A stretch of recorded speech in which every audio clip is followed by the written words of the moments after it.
Mohon perhatian, Wakil Presiden Republik Indonesia tiba di ruang video conference. Hadirin dimohon berdiri.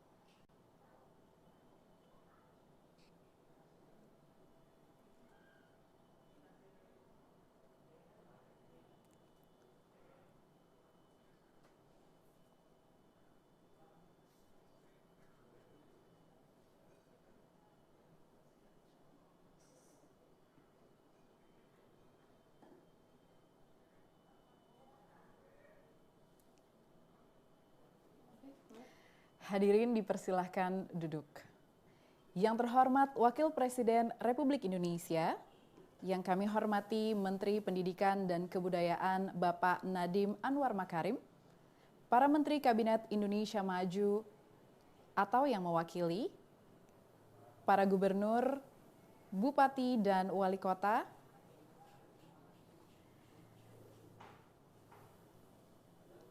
hadirin serta undangan yang berbahagia. Assalamualaikum warahmatullahi wabarakatuh. Selamat siang dan salam sejahtera bagi kita semua. Puji dan syukur senantiasa marilah kita panjatkan kehadirat Allah Subhanahu wa Ta'ala karena atas berkat, limpahan rahmat dan juga karunia-Nya.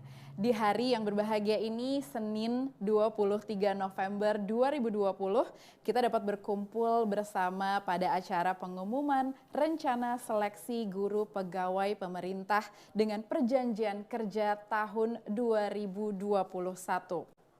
Selama 1,5 jam ke depan, kita akan bersama-sama menyimak berbagai informasi tentang rencana seleksi guru pegawai pemerintah dengan perjanjian kerja atau PPPK tahun 2021 yang menjadi salah satu usaha pemerintah dalam meningkatkan pelayanan kepada peserta didik melalui peningkatan ketersediaan guru ASN, yaitu dengan cara melakukan rekrutmen guru PPPK ini.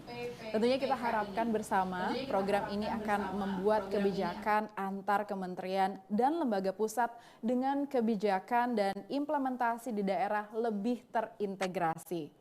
Bapak Ibu hadirin yang kami hormati, mengawali acara pada siang hari ini, marilah kita dengarkan bersama laporan dari Menteri Pendidikan dan Kebudayaan Bapak Nadiem Anwar Makarim. Kami persilahkan. Assalamualaikum warahmatullahi wabarakatuh. Salam sejahtera bagi kita semua. Om Swastiastu, Namo Buddhaya, Rahayu. Yang saya hormati Wakil Presiden Republik Indonesia, Bapak Kiai Haji Ma'ruf Amin, Menteri Keuangan Ibu Sri Mulyani Indrawati, Menteri Dalam Negeri yang diwakili oleh Direktur Jenderal Bina Pembangunan Daerah Ibu Hari Nur Cahyamurni, Menteri Pendayagunaan Aparatur Negara dan Reformasi Birokrasi yang diwakili oleh Sekretaris Kementerian Pan-RB Bapak Dwi Wahyu Atmaji, Kepala Badan Kepegawaian Negara yang diwakili oleh Deputi Bidang Sistem Informasi Kepegawaian, Bapak Suharman. Bapak dan Ibu Kepala Daerah, Bapak dan Ibu pejabat di lingkungan pemerintah pusat dan pemerintah daerah, serta seluruh hadirin yang berbahagia. Puji dan syukur kita panjatkan kepada Allah Subhanahu wa Ta'ala karena atas rahmatnya kita bisa bertemu hari ini dalam keadaan sehat. Bapak Wakil Presiden yang saya hormati dan banggakan, berbagai riset menunjukkan bahwa peningkatan hasil belajar siswa sangat dipengaruhi oleh peran guru. Tinggi rendahnya kualitas guru akan membedakan sekitar 53% hasil belajar siswa dalam beberapa tahun ke depan. Berdasarkan data pokok pendidikan, Dapodik, jumlah guru ASN yang tersedia di sekolah negeri hanya 60% dari jumlah kebutuhan seharusnya. Jumlah ini pun dalam 4 tahun terakhir terus menurun rata-rata 6% setiap tahun. Hal ini menyebabkan sulitnya tercapai pelayanan yang optimal bagi para siswa. Di sisi lain terdapat banyak sekali guru-guru non-pegawai negeri sipil atau guru-guru honorer yang memiliki kompetensi yang sangat baik, namun kesejahteraannya masih belum terjamin dengan baik. Bapak Wakil Presiden yang kami hormati, salah satu upaya pemerintah dalam peningkatan pelayanan kepada para peserta didik adalah melalui penyediaan tenaga pendidik yang berstatus ASN Oleh karena itu, salah satu pendekatan yang kami upayakan adalah melalui rekrutmen guru pegawai pemerintah dengan perjanjian kerja P3K. Selain memastikan ketersediaan pengajar andal, kebijakan ini membuka peluang perbaikan kesejahteraan bagi para guru honorer di berbagai wilayah di tanah air yang memang layak menjadi ASN. Upaya pemerintah ini telah ditempuh dengan koordinasi, sinkronasi, dan integrasi berbagai program dan kebijakan antar kementerian dan lembaga. Di antaranya mengenai peta kebutuhan, pengusulan formasi, kebutuhan alokasi anggaran untuk gaji beserta tunjangan melekatnya, serta proses rekrutmen. Terkait dengan hal tersebut, pada hari ini pemerintah secara resmi mengumumkan rencana seleksi guru P3K tahun 2021. Saat ini telah hadir perwakilan dari beberapa kementerian dan lembaga terkait untuk menyampaikan secara langsung arah kebijakan seleksi guru P3K ini. Demikian yang dapat saya laporkan. Kami mohon perkenan Bapak Wakil Presiden untuk dapat memberikan sambutan sekaligus arahan terkait seleksi guru P3K agar sesuai dengan visi mewujudkan Indonesia maju melalui pengembangan SDM. Wassalamualaikum warahmatullahi wabarakatuh. Om Shanti Shanti Shanti Om. Namo Buddhaya. Rahayu. Terima kasih Bapak Nadiem Anwar Makarim atas laporannya. Dan Bapak Ibu hadirin yang berbahagia, acara selanjutnya marilah kita simak bersama sambutan dari Wakil Presiden Republik Indonesia. Hadirin yang kami hormati, inilah sambutan yang akan disampaikan oleh Wakil Presiden Republik Indonesia. Assalamualaikum warahmatullahi wabarakatuh. Selamat siang dan salam sejahtera untuk kita semua. Bismillahirrahmanirrahim. Yang terhormat Menteri Pendidikan dan Kebudayaan, Menteri Keuangan, Gubernur, Bupati, dan Wali Kota se-Indonesia, serta hadirin yang berbahagia. Pertama-tama marilah kita panjatkan puji syukur kehadirat Allah Subhanahu wa Ta'ala, Tuhan yang Maha Esa atas segala limpahan berkah, rahmat dan kurnia-Nya kepada kita sekalian, sehingga kita dapat hadir dalam acara pengumuman rencana seleksi guru pegawai pemerintah dengan perjanjian kerja PPPK tahun 2021.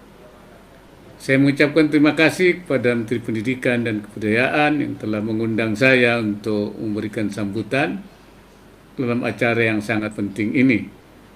Saya juga menyampaikan permintaan maaf dari Bapak Presiden Jokowi yang dengan berat hati tidak dapat hadir pada acara ini karena ada kegiatan kenegaraan yang lain. Seperti kita ketahui bersama, pemerintah menempatkan pembangunan SDM unggul sebagai prioritas nasional. SDM unggul merupakan kunci untuk memenangkan persaingan global. Di berbagai kesempatan saya juga selalu menyampaikan bahwa SDM unggul adalah SDM yang sehat, cerdas, memiliki produktivitas tinggi, menghasilkan sesuatu yang manfaat dan maslahat, memiliki semangat untuk berkompetisi, cinta tanah air, beriman, bertakwa, dan berakhlak mulia atau berakhlakul karimah. SDM yang unggul adalah pelajar sepanjang hayat yang memiliki kompetisi global dan berperilaku sesuai dengan nilai-nilai Pancasila.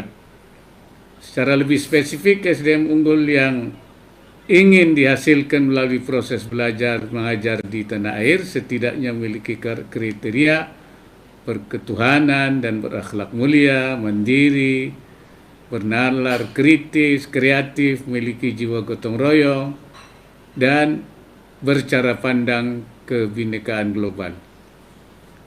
Meskipun tugas pengajaran merupakan tugas seluruh anggota masyarakat termasuk keluarga, tapi para guru memiliki peran yang sangat penting untuk menghasilkan SDM unggul sebagaimana yang saya gambarkan di atas. Untuk itu diperlukan tenaga pendidik yang memiliki kompetensi yang tinggi, dan yang tidak boleh dilupakan adalah jumlahnya harus memadai sesuai dengan sebaran satuan pendidikan di seluruh tanah air. Pada saat ini diperkirakan kebutuhan tambahan tenaga pendidik di sekolah negeri adalah sekitar 1 juta guru. Sejak 4 tahun terakhir, jumlah guru menurun sekitar 6% setiap tahunnya karena pensiun dan pergantiannya tidak dapat mengejar kebutuhan jumlah guru karena meningkatnya jumlah siswa didik. Kekurangan guru selama ini ditutupi dengan menggunakan tenaga guru honorer. Pemerintah melihat bahwa pemanfaatan guru honorer tanpa status yang jelas sangat merugikan bagi yang bersangkutan. Tingkat kesejahteraan para guru honorer berbeda jauh dari rekan mereka yang berstatus aparatur sipil negara atau ASN. Padahal banyak dari mereka yang berprestasi dan sudah tahunan mengabdi sebagai tenaga pendidik.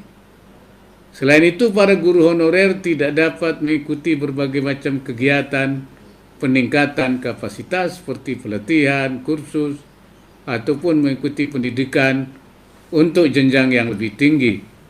Sehingga baru sebagian kecil guru honorer yang memiliki sertifikat guru. Padahal seiring dengan berkembangnya zaman, kompetensi guru perlu untuk ditingkatkan. Hambatan-hambatan ini dalam jangka panjang berakibat pada tertinggalnya kualitas para guru honorer. Dalam Undang-Undang Nomor 5 Tahun 2014 tentang ASN dimungkinkan untuk mengangkat pegawai pemerintah dengan perjanjian kerja atau PPPK. Pengaturan lebih rinci dituangkan dalam Peraturan Pemerintah Nomor 49 Tahun 2018 tentang manajemen pegawai pemerintah dengan perjanjian kerja. Dengan terbitnya peraturan pemerintah ini, serta mengingat kondisi keuangan negara yang telah memungkinkan, sejak tahun yang lalu telah dilakukan pengangkatan guru PPPK. Walaupun dengan jumlah yang sangat terbatas. Tahun 2021 pemerintah merencanakan untuk melakukan seleksi terbuka bagi calon guru PPPK. Diharapkan dengan awal yang baik ini penyelesaian status guru honorer secara bertahap dapat terselesaikan. Sudah tentu untuk dapat diangkat menjadi PPPK diperlukan persyaratan tertentu. Guru adalah pilar pendidikan. Keberhasilan proses pendidikan untuk menghasilkan SDM unggul sangat dipengaruhi oleh kompetensi guru. Untuk itulah pemerintah mengadakan seleksi ini agar diperoleh guru yang memiliki kompetensi yang memadai melalui proses yang objektif, jujur, dan terbuka. Berdasarkan Undang-Undang Nomor 14 Tahun 2005 tentang guru dan dosen, dijelaskan bahwa kompetensi guru menjadi kompetensi pedagogik, kompetensi kepribadian, kompetensi sosial, dan kompetensi profesional. Kombinasi dari seluruh kompetensi ini mutlak diperlukan jika kita ingin menghasilkan peserta didik yang mandiri, bernalar, kritis, dan kreatif. Para hadirin sekalian yang saya hormati, hari ini kita menyaksikan bersama pengumuman rencana proses seleksi untuk memenuhi kebutuhan tenaga pendidik yang semakin besar. Selain untuk memenuhi kebutuhan guru yang memiliki kompetensi, diharapkan proses ini juga menjadi awal dari penyelesaian status para guru honorer di seluruh tanah air. Seleksi ini dibuka bagi semua yang saat ini berstatus guru honorer, termasuk mereka yang pada saat ini berstatus tenaga honorer kategori 2, K2, dan para lulusan pendidikan profesi guru yang pada saat ini belum mengajar. Pengumuman rencana seleksi dimaksudkan agar para calon peserta dapat mempersiapkan diri dengan baik untuk membantu persiapan para calon guru mengikuti ujian. Kementerian Pendidikan dan Kebudayaan akan menyiapkan materi pembelajaran mandiri secara online. Para calon guru diharapkan dapat memanfaatkan fasilitas ini semaksimal mungkin agar dapat lolos ujian seleksi dengan hasil sesuai yang diharapkan. Setiap pendaftar diberikan kesempatan mengikuti ujian sampai 3 kali. Jika peserta ujian gagal pada kesempatan pertama, maka peserta dapat mengikuti ujian hingga 2 kali lagi. Semua biaya ujian seleksi ditanggung sepenuhnya oleh pemerintah, dan dengan demikian diharapkan para peserta di daerah tidak akan terhambat untuk mengikuti ujian seandainya pemerintah daerah memiliki keterbatasan anggaran. Dengan seluruh dukungan yang diberikan oleh pemerintah, saya mengharapkan agar semua calon guru yang berminat dapat memanfaatkan kesempatan ini dengan sebaik-baiknya. Saya mengharapkan kesempatan ini menjadi solusi menyeluruh bagi pembenahan tata kelola guru, sehingga ke depan tidak terjadi lagi kekurangan guru yang berkompetensi dan guru dapat berkonsentrasi untuk mengajar penuh. Saat ini masih banyak guru yang merangkap mengajar beberapa mata pelajaran dan merangkap mengajar di beberapa sekolah, sehingga berakibat pada menurunnya kualitas proses belajar mengajar. Selain untuk memperoleh guru yang berkompetensi, keseluruhan proses seleksi ini pada akhirnya diharapkan dapat memberikan kepastian status bagi para guru honorer yang selama ini telah mendedikasikan hidupnya dalam dunia pendidikan. Dengan status sebagai aparatur sipil negara (ASN), diharapkan dapat meningkatkan kesejahteraan bagi tenaga pendidik di seluruh tanah air. Hadirin yang saya hormati, masih banyak pekerjaan rumah yang perlu diselesaikan agar tata kelola guru yang baik dapat diwujudkan. Untuk dapat diangkat sebagai guru ASN, terlebih dahulu perlu ditetapkan formasi untuk guru oleh pemerintah daerah. Untuk itu perlu dibangun peta kebutuhan guru yang akurat.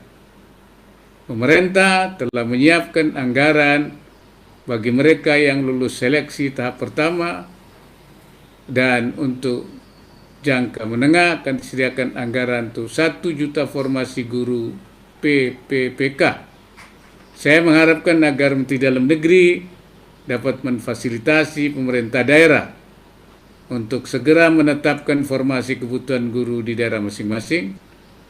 Selanjutnya pemerintah daerah agar mengajukannya kepada Kementerian Pendayagunaan Aparatur Negara dan Reformasi Birokrasi untuk menuntaskan seluruh proses dalam rangka mewujudkan tata kelola guru yang baik.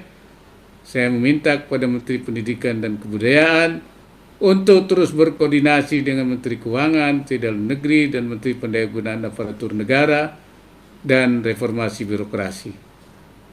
Sebelum mengakhiri sambutan ini, saya sekali lagi ingin menyampaikan bahwa guru memiliki beban tugas yang sangat berat. Tidak hanya bertanggung jawab terhadap kualitas anak didiknya, tapi juga memiliki tanggung jawab kepada negara untuk mewujudkan tujuan pendidikan nasional dalam menghasilkan SDM unggul. Untuk itu, seperti yang kita saksikan pada hari ini, pemerintah memberikan perhatian yang sangat tinggi pada tenaga pendidik, khususnya para guru. Semoga pelaksanaan seleksi guru pegawai pemerintah dengan perjanjian kerja PPPK tahun 2021 dapat berjalan dengan lancar. Saya mendoakan kita semua dalam keadaan sehat dan dapat melewati pandemi COVID-19 ini, serta dapat kembali membangun Indonesia dengan lebih baik lagi. Sekian dan terima kasih. Semoga Allah Subhanahu wa Ta'ala meridai semua upaya yang kita lakukan. Wassalamualaikum warahmatullahi wabarakatuh. Waalaikumsalam warahmatullahi wabarakatuh. Hadirin yang kami hormati, kami ucapkan terima kasih kepada Wakil Presiden Republik Indonesia yang telah berkenan hadir pada siang hari ini. Selanjutnya, Wakil Presiden Republik Indonesia berkenan meninggalkan ruang video conference. Hadirin dimohon berdiri. Assalamualaikum. Waalaikumsalam. Ya, assalamualaikum.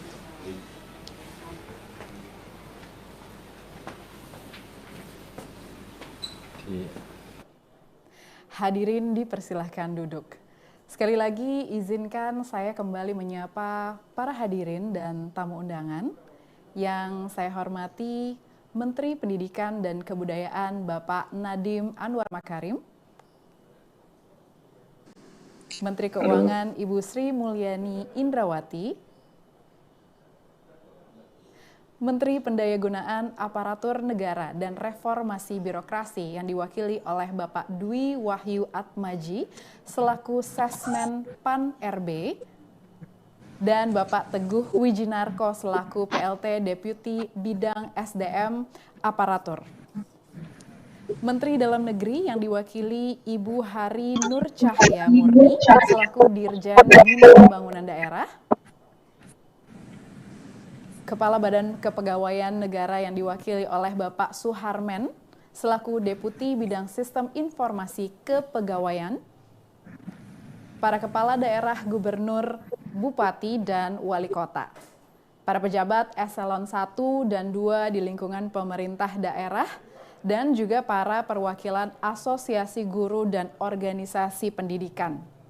Selanjutnya, kita akan melihat tayangan yang berisi tentang harapan dan aspirasi dari para guru honorer terkait rencana pemerintah memperluas status dan meningkatkan kesejahteraan melalui seleksi P3K seperti apa. Mari kita simak bersama-sama.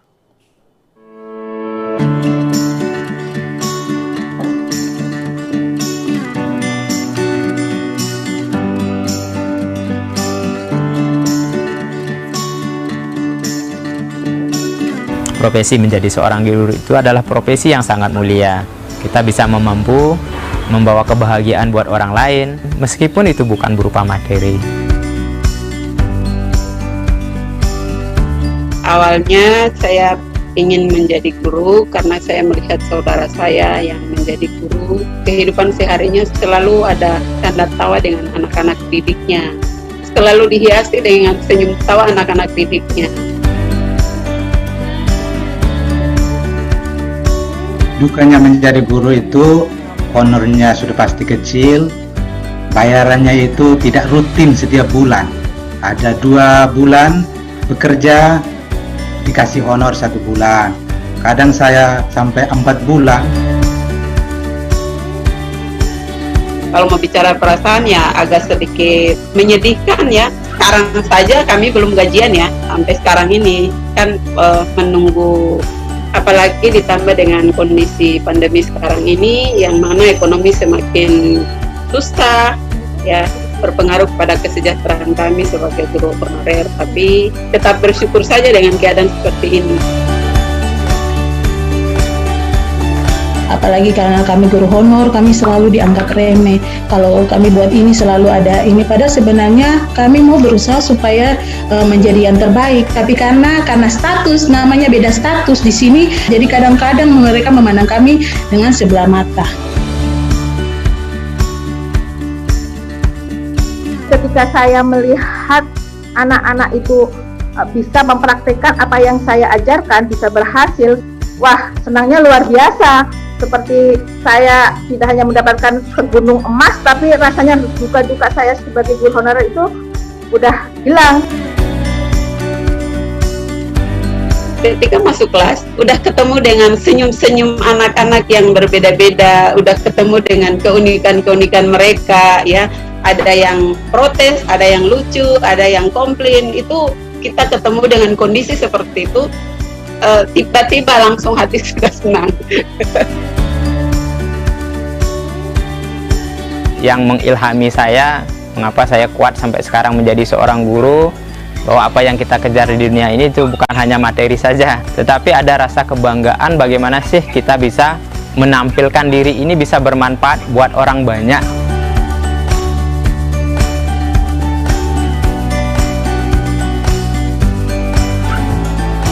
Saya senang sekali mendengar ada program P3K ini karena memberikan harapan kepada kita guru-guru honorer yang sudah tidak bisa mendaftar lagi ke PNS.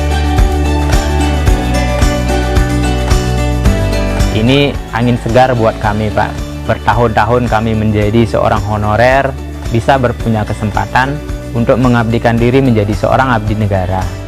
Dengan adanya status yang jelas bisa berdampak kepada kesejahteraan yang lebih baik.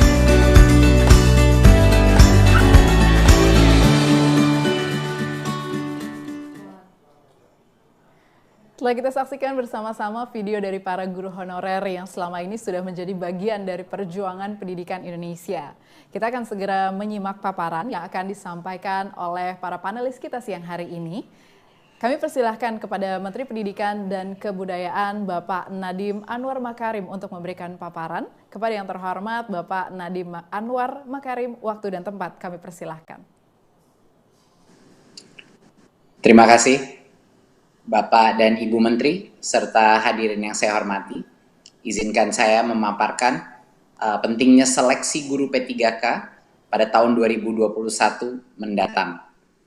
Saya sudah banyak berkeliling ke sekitar Indonesia, berbagai macam daerah, dan setiap kali saya menemui guru-guru honorer, ada banyak sekali dari mereka yang punya hati nurani, yang tulus untuk mengajar, dan punya berbagai macam inovasi dan motivasi untuk belajar. Jadi semakin saya terjun ke lapangan, semakin saya menyadari bahwa pasti ada cukup banyak guru-guru honorer ini yang gajinya sekarang dibayar antara 100 sampai 300 ribu rupiah per bulan, yang sebenarnya layak menjadi ASN, yang sebenarnya punya kompetensi untuk menjadi guru yang baik. Dan karena itu, kita memastikan di Kemendikbud bahwa ada jawaban dari pemerintah. Ada jawaban mengenai bagaimana bagi yang layak dan punya kompetensi yang baik, bagaimana mengenai kesejahteraan mereka, bagaimana mengenai kesetaraan nafkah mereka. Jadi ini adalah bentuk jawaban kami dan pembuktian bahwa pemerintah hadir dan menjawab pertanyaan dan tantangan dari berbagai macam guru honorer di seluruh Nusantara kita. Berikut. Mengapa seleksi ini dibuka? Seleksi P3K ini dibuka karena berdasarkan data pokok pendidikan Dapodik, Kemendikbud mengestimasi kebutuhan guru di sekolah negeri kita itu mencapai sekitar 1 juta guru. Ini di luar PNS yang saat ini mengajar. Jadi yang pertama adalah dari kebutuhan kita. Tetapi juga pembukaan seleksi ini adalah upaya untuk menyediakan kesempatan yang adil. Kesempatan yang untuk para guru-guru honorer kita yang terbaik untuk membuktikan kompetensi mereka. Untuk membuktikan kompetensi mereka tanpa kita batasi. Jadi ini juga adalah bagian daripada filsafat Merdeka Belajar, di mana setiap guru-guru kita, guru-guru honorer di seluruh Nusantara kita, bisa punya kemerdekaan untuk membuktikan dirinya. Apakah mereka punya kompetensi untuk diangkat menjadi ASN sehingga meningkatkan nafkah mereka dan kesejahteraan mereka. Berikut. Siapa saja yang dapat mendaftar dan mengikuti tes seleksi ini? Pemerintah membuka kesempatan bagi guru-guru honorer di sekolah negeri dan di swasta yang terdaftar di Dapodik. Ini juga termasuk guru eks tenaga honorer kategori 2 yang belum pernah lulus seleksi menjadi PNS atau P3K sebelumnya. Dan yang kedua adalah untuk lulusan PPG yang saat ini tidak mengajar. Jadi dua-duanya boleh diberikan kesempatan di tahun 2021 untuk mengikuti tes seleksi ini. Berikut.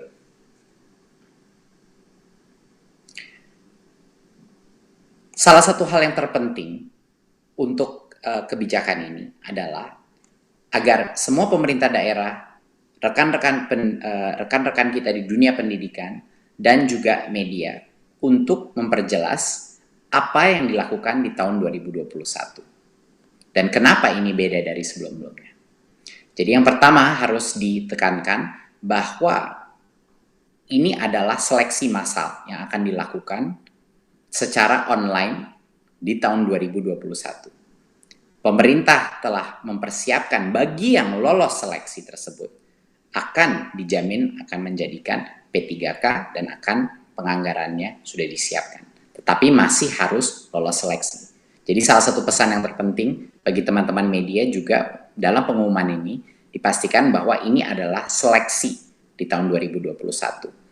Jadinya apa yang membuat seleksi ini berbeda dari sebelum-sebelumnya?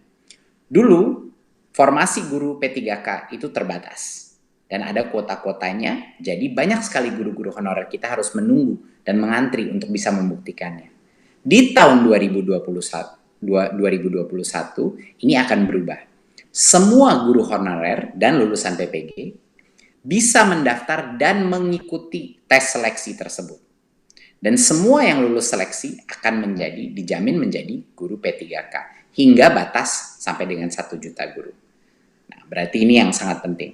Walaupun kami sudah membuka formasi sebesar dengan 1 juta guru, yang akan menjadi P3K adalah yang lulus seleksi. Jadi kalau yang lulus seleksi cuma sebagian dari itu, itulah yang di tahun 2021 akan menjadi guru P3K.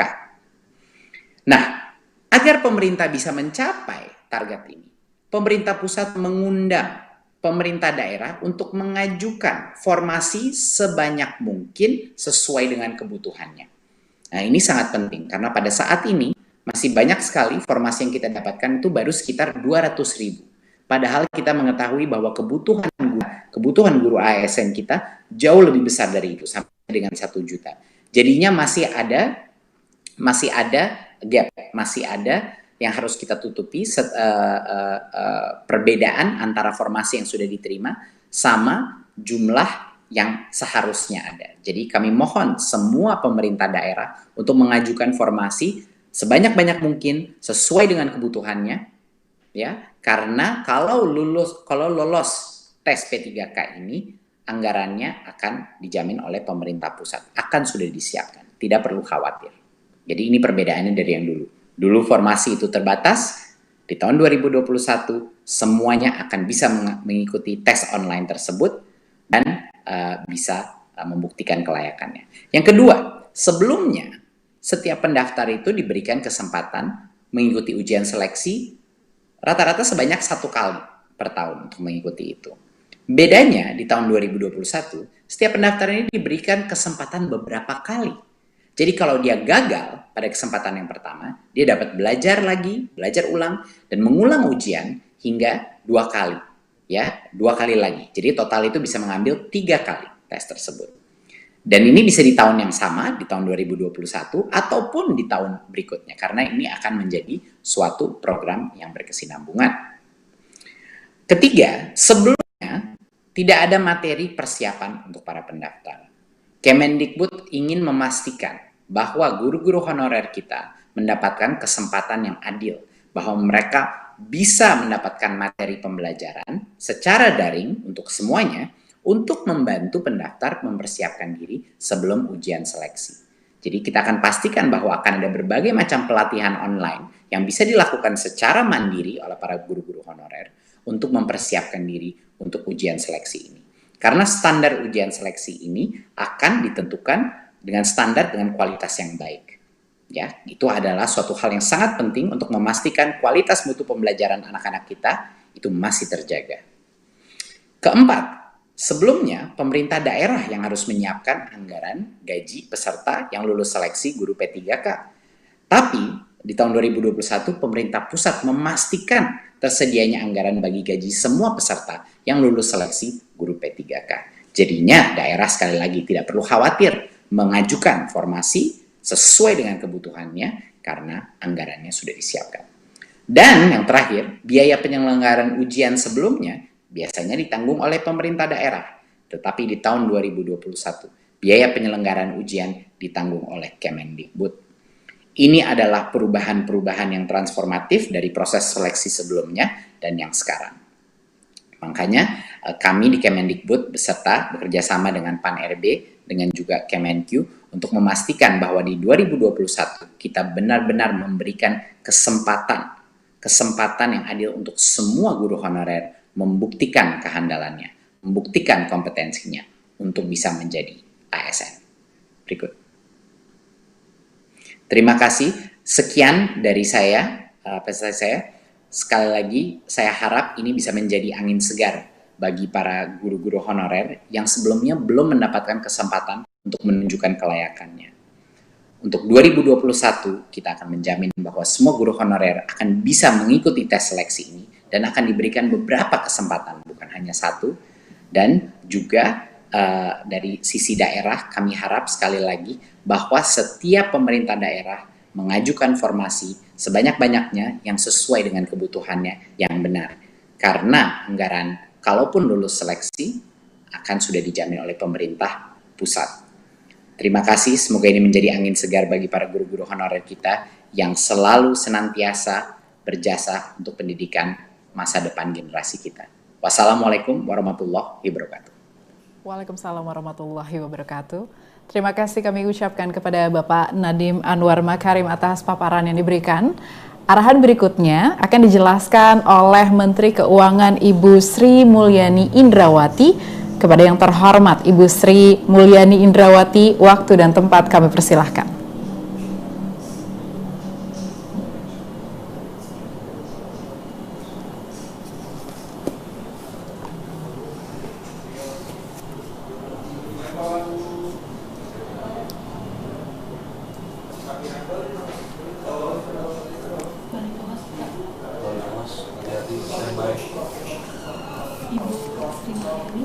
Baik, kepada Ibu Sri Mulyani, kami mohon untuk mengaktifkan audionya terlebih dahulu. Karena audionya masih mute, ya, baik. Sudah. Oke. Bismillahirrahmanirrahim. Assalamualaikum warahmatullahi wabarakatuh. Selamat siang, salam sejahtera untuk kita semua. Om Swastiastu, Namo Buddhaya, salam kebajikan. Yang saya hormati Bapak Menteri Pendidikan dan Kebudayaan, Menteri Pendayagunaan Aparatur Negara dan Reformasi Birokrasi, Menteri Dalam Negeri atau yang mewakili Kepala Badan Kepegawaian Negara, dan para hadirin Bapak Ibu sekalian yang berbahagia. Pandemi COVID-19 memang benar-benar merupakan suatu tantangan yang luar biasa. Ini yang disebut sebagai situasi yang tidak ada presidennya atau presidennya 100 tahun yang lalu dan merupakan sesuatu yang extraordinary. Dan ini memberikan dampak yang sangat luar biasa kepada seluruh aspek kehidupan masyarakat. Pemerintah dalam hal ini telah membuat berbagai langkah-langkah di bidang kesehatan, namun juga di bidang sosial dan pemulihan ekonomi nasional. Berbagai anggaran dikeluarkan di dalam rangka untuk terus mendukung masyarakat yang memang menghadapi tantangan yang luar biasa berat. Pendidikan adalah suatu kegiatan yang luar biasa penting. Dan meskipun kita dihadapkan pada tantangan dan ancaman COVID, maka proses belajar dan mengajar seharusnya tetap bisa dilaksanakan. Namun ini tentu membutuhkan banyak daya dan upaya dari seluruh pihak. Dari pemerintah pusat, pemerintah daerah, sekolah sendiri, para guru, para orang tua murid, dan tentu dari para murid-murid kita. Oleh karena itu, di dalam program PEN, mengingat kondisi COVID-19 telah menciptakan disrupsi yang luar biasa, di dalam program APBN, Anggaran Pendapatan dan Belanja Negara, pemerintah memberikan dukungan yang sangat signifikan agar proses belajar mengajar tetap bisa dilaksanakan. Salah satu yang diberikan adalah bantuan gaji guru honorer dari Kementerian Pendidikan dan Kebudayaan, yaitu sebesar 2,94 triliun. Juga gaji guru honorer dari Kementerian Agama sebesar 2,08 triliun. Kita juga memberikan melalui budget negara bantuan pesantren sebesar 2,61 triliun sehingga mereka bisa tetap melakukan kegiatan belajar mengajar meskipun tetap menggunakan protokol kesehatan. Pemerintah juga memberikan subsidi kuota internet yang disalurkan melalui Kementerian Pendidikan dan Kebudayaan sebesar 5,5 triliun dan bantuan internet bagi pelajar, siswa, mahasiswa, dan guru di Kementerian Agama sebesar 1,16 triliun. Bantuan internet ini menjadi penting karena kita tidak bisa menyelenggarakan kegiatan belajar mengajar menggunakan metode tatap muka dan pertemuan fisik. Dan oleh karena itu kita melihat banyak rumah tangga dari sisi pengeluarannya meningkat karena mereka harus membayar internet kuota. Maka pemerintah mengambil langkah-langkah untuk membantu kepada murid-murid, yaitu melalui orang tuanya 60 juta pelajar atau siswa diberikan kuota internet sebesar dari mulai untuk PAUD sebesar 20 GB per bulan, dan untuk murid SD hingga SMP dan SMA atau madrasah setaranya 35 GB per bulan. Sedangkan untuk 6 juta mahasiswa juga diberikan internet kuota, dan untuk guru 42 GB per bulan, sedangkan untuk dosen 3,8 juta dosen dan guru diberikan 50 GB per bulan. Keseluruhan dana ini menggunakan anggaran hingga mencapai lebih dari 6,66 triliun rupiah hanya untuk internet. Pemerintah juga memberikan bantuan subsidi upah bagi para tenaga pendidik dalam hal ini dan tenaga kependidikan serta yang statusnya non-PNS. Penerima bantuan subsidi upah ini adalah sebesar 1,6 juta dari pendidik dan tenaga pendidik kependidikan non-PNS di lingkungan Kemendikbud. Juga untuk di lingkungan Kementerian Agama 800.000 dari tenaga pendidik dan tenaga kependidikan non-PNS di lingkungan Kementerian Agama juga mendapatkan bantuan subsidi upah ini. Bantuan ini sebesar 600.000 selama 3 bulan. Dengan total anggaran mencapai 3,66 triliun rupiah. Ini seluruhnya diberikan di dalam rangka kita mengetahui bahwa kita tidak bisa menyampaikan bahwa seandainya pandemik tidak terjadi. COVID masih terjadi dan masih berlangsung. Namun kita tidak boleh menyerah. Kita tidak boleh berpangku tangan. Kita harus berikhtiar. Dan dengan berbagai anggaran tadi kita harapkan meskipun pasti tidak 100% optimal, para pelajar, para murid, dan mahasiswa tetap bisa melaksanakan kegiatan belajar. Dan para pengajar, para guru, para dosen bisa memberikan kesempatan untuk melakukan pengajaran. Untuk tahun 2020 ini, kita juga tetap mengeluarkan anggaran pendidikan untuk berbagai kegiatan seperti membangun rehabilitasi sekolah dasar dan menengah. Ada 528 sekolah yang dibangun atau direhabilitasi. Ada 226 madrasah dan sekolah keagamaan yang juga dilakukan pembangunan dan rehabilitasi.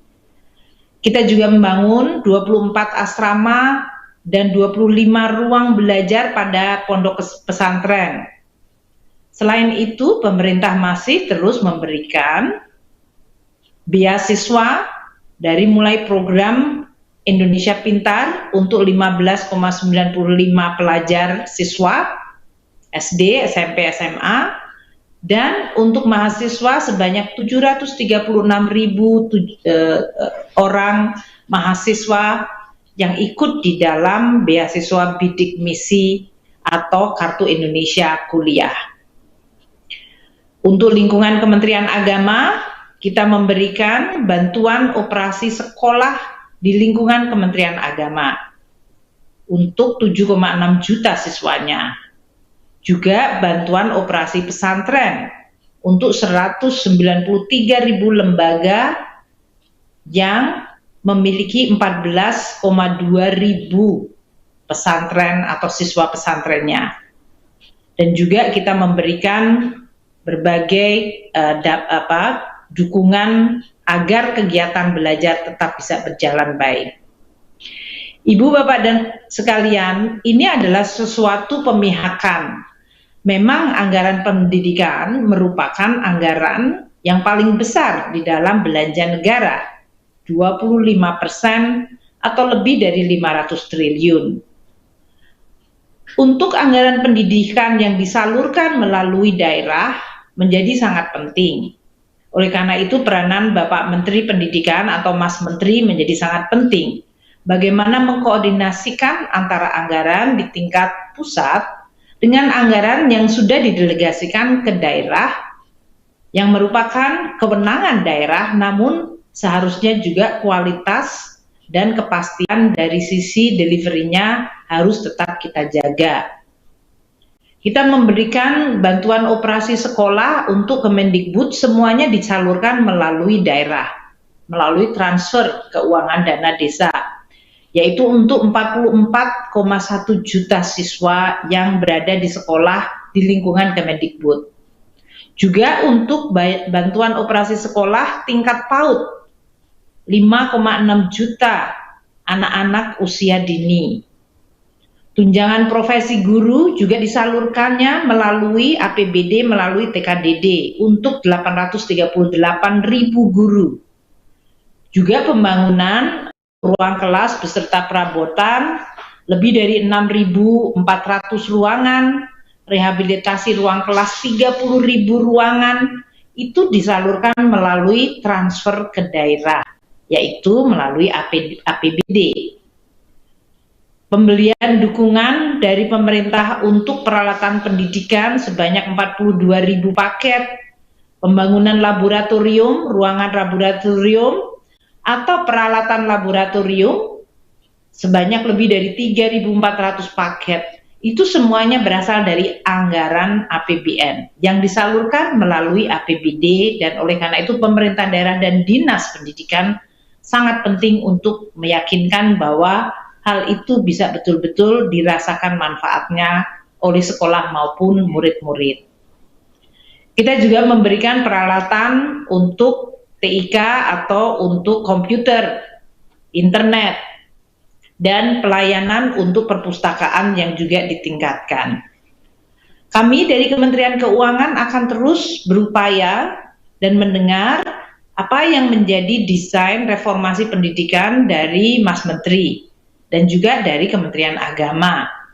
Tentu dengan harapan bahwa anggaran yang begitu besar betul-betul bisa dinikmati dalam bentuk layanan pendidikan yang baik dan merata untuk anak-anak kita di seluruh Indonesia.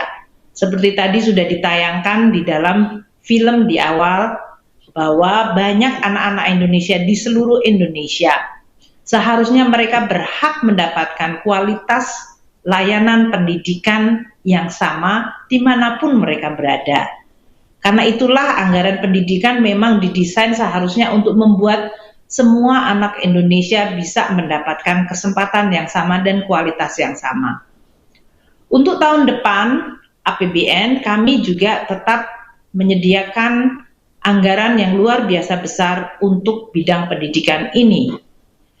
Sebanyak lebih dari 550 triliun, di mana 184,5 triliun itu adalah belanja yang dikelola oleh Kementerian Dikbud maupun Kementerian Agama serta kementerian lembaga lain. Kita juga masih ada cadangan di Bendara Umum Negara, ini yang sering Mas Mendikbud menyampaikan. Kemendikbud memiliki anggaran lebih dari 81,5 triliun dan Kementerian Agama 55,9 triliun. Itu semuanya adalah untuk kegiatan pendidikan. Sedangkan kementerian lembaga lain yang juga melakukan kegiatan pendidikan, mereka memiliki anggaran sekitar 23,1 triliun dibagi kepada seluruh atau sebagian besar dari kementerian lembaga. Transfer ke daerah sekali lagi juga merupakan anggaran yang terbesar untuk pendidikan. Saya mengikuti Mas Menteri untuk melakukan redesigning berbagai cara untuk mentransfer anggaran pendidikan ini sehingga benar-benar bisa didedikasikan bagi sektor pendidikan. Apakah itu untuk guru, apakah itu untuk peralatan sekolah, apakah itu untuk berbagai kegiatan belajar mengajar. Ada 156,6 triliun anggaran yang merupakan transfer untuk gaji pendidik dan non-gaji pendidik. Kami juga melakukan transfer khusus sebesar 135 triliun tahun depan untuk memberikan akses dan mutu layanan pendidikan. juga melalui dana insentif daerah di dalam rangka untuk mendukung program digitalisasi pendidikan yang dilakukan oleh Mas Mendikbud. Kita juga masih punya dana 6 triliun untuk otonomi khusus di dalam rangka untuk membantu sarana prasarana. Jadi Bapak dan Ibu sekalian, anggaran pendidikan begitu besar dan memang disalurkan melalui berbagai channel dan program. Ini merupakan suatu tantangan. Oleh karena itu peranan dari Kemendikbud di bawah pimpinan Mas Menteri menjadi sangat penting. Karena memang anggaran untuk pendidikan itu mencakup dari mulai beasiswa, baik itu beasiswa untuk murid-murid maupun untuk para mahasiswa, itu mencakup lebih dari 1 juta orang. Kemudian ada juga program Indonesia Pintar, yaitu semacam beasiswa untuk anak-anak murid siswa kita yang mencapai lebih dari 18 juta orang atau murid. Kita juga memberikan gaji tunjangan profesi guru untuk non-PNS.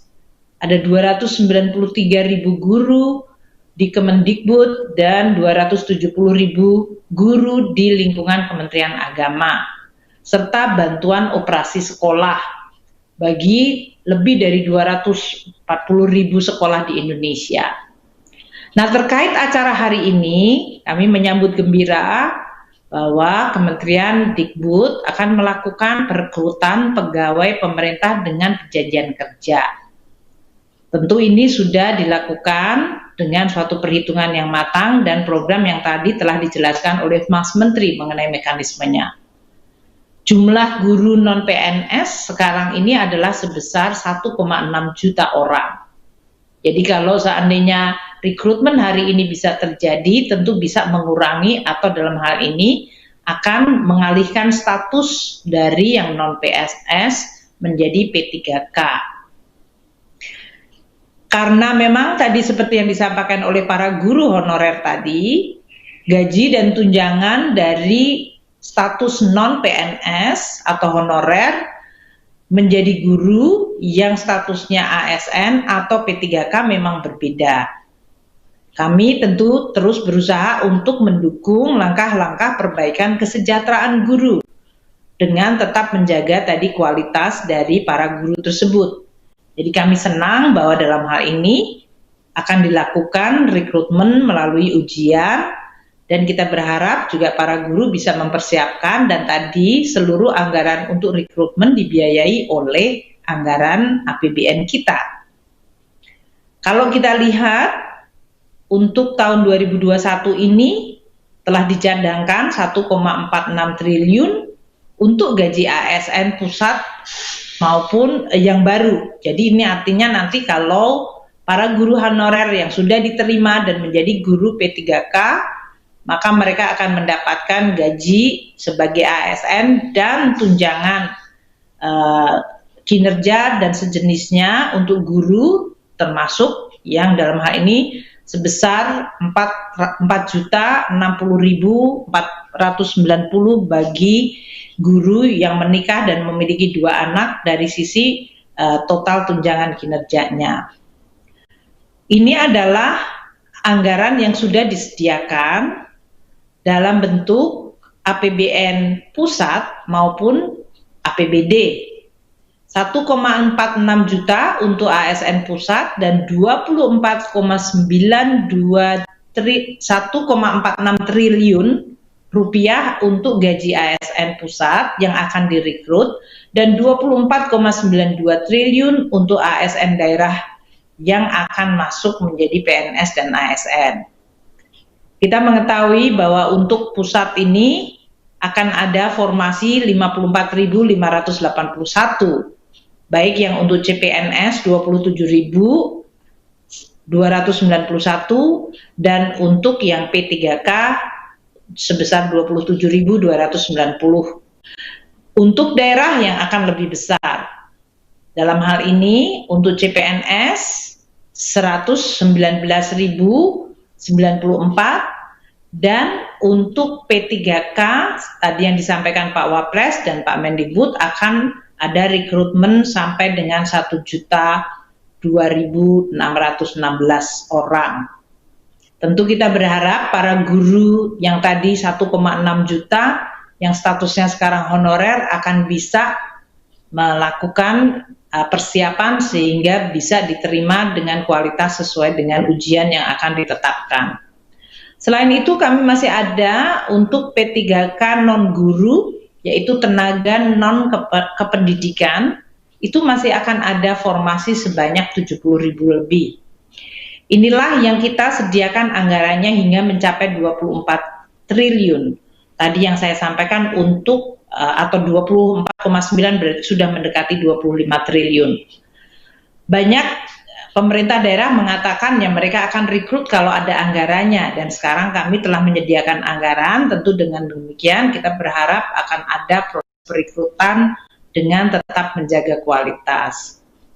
Alokasi anggaran untuk pembayaran gaji tunjangan yang melekat pada gaji untuk tahun anggaran 2021 ini akan mencapai sebesar 58,8 triliun.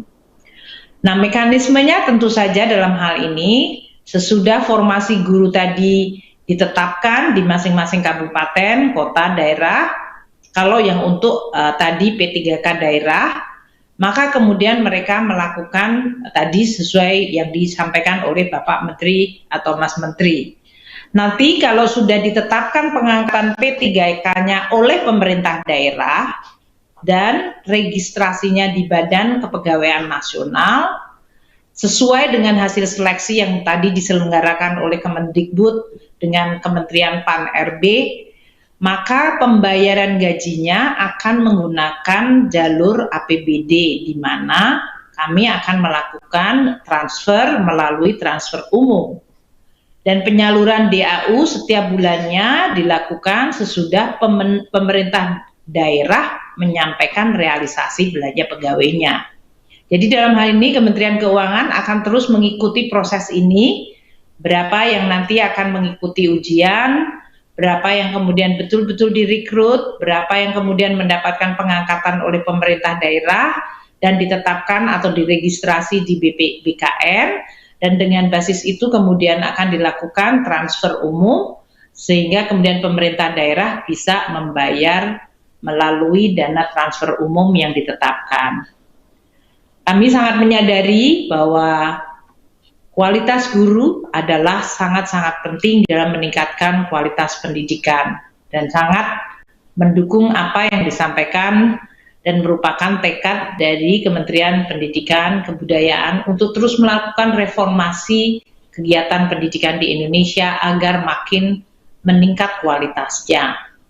Saya selalu teringat bahwa teachers affect eternity, no one can tell where their influence stop. Artinya pengaruh guru itu hampir selamanya dan nggak pernah bisa diketahui kapan berhentinya. Banyak kalau Bapak dan Ibu sekalian dengar orang yang sukses nanti mengatakan saya teringat kepada guru saya yang inspiratif, dan itu selalu diingat sampai sepanjang hayatnya. Jadi profesi guru adalah profesi yang luar biasa penting. Saya berharap langkah-langkah ini akan bisa memberikan tidak hanya sekedar harapan, tapi juga tekad dari seluruh para tenaga pendidik, para guru untuk terus mencintai, berdedikasi, dan memberikan yang terbaik untuk para siswanya. Demikian yang bisa saya sampaikan. Terima kasih. Wassalamualaikum warahmatullahi wabarakatuh. Om Santi Santi Santi, Om Namo Buddhaya.